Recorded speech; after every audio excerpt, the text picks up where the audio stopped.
আপনারা কি বাঁধাকপির ওপরের এই মোটা মোটা পাতাগুলো ফেলে দেন? কাঁচা পাকা যাই থাক, ফেলবেন না। দারুণ একটা রেসিপি করব। পাতাগুলোকে ভালো করে ধুয়ে নিয়েছি, এবার খুব ঝিরিঝিরি করে কুচিয়েও নিয়েছি। এবার একটা কড়াতে পাতাগুলো আমি নিয়ে নিলাম, কোচানো পাতাগুলো। এবার দেখুন, ধনে পাতা নিয়েছি বেশ খানিকটা, ডাঁটি সহকারে।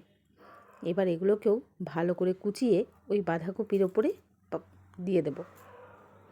আর দিয়ে দেব ঝাল বুঝে কাঁচা লঙ্কা। আপনাদের যেরকম ঝাল খেতে ভালো লাগে সেরকম দেবেন। পরিমাণ মতো হলুদ, লবণ আর দিয়ে দেব সামান্য একটুখানি চিনি ব্যালেন্সের জন্য। এবার গ্যাসটা ধরিয়ে নেব। এবার ভালো করে হলুদ লবণটা বাঁধাকপির ওপরে বাঁধাকপির সঙ্গে মিলিয়ে নেব। আঁচ লোতে রেখে দেবেন কিন্তু। ভালো করে নাড়িয়ে এবার ঢাকা দিয়ে দেব। এই বাঁধাকপির পাতা থেকেই আর ধনে পাতা থেকে যা জল বেরোবে তা দিয়েই বাঁধাকপিটা ভাপানো হয়ে যাবে। দেখুন, আমার কিন্তু ভাপানো হয়ে গেছে। নামিয়ে ঠান্ডা করে নেব। এবার একটা শুকনো কড়াতে নিয়ে নিচ্ছি বেশ খানিকটা রসুন, এবং রসুনটাকে এবার শুকনো খোলাতেই বেশ পোড়া পোড়া করে ভেজে নেব। ভাজা হয়ে গেলে দিয়ে দেবো এতে 1 চামচ মতো কালো জিরে। এটাকেও মোটামুটি 30-40 সেকেন্ড ভালো করে ভেজে নেব। খুব বেশি ভাজবেন না, তাতে কালো জিরে পুড়ে তেতো হয়ে যাবে।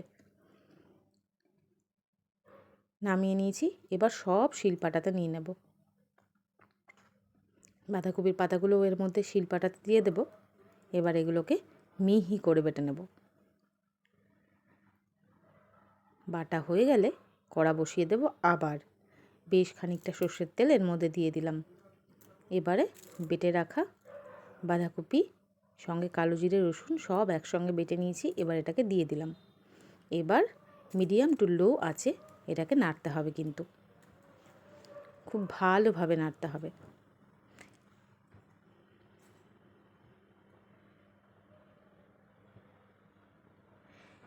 এত ভালো লাগে এই বাঁধাকপি পাতার বাটাটা, মানে এক থালা গরম ভাত এই বাঁধাকপির পাতা দিয়েই কিন্তু খাওয়া হয়ে যায়।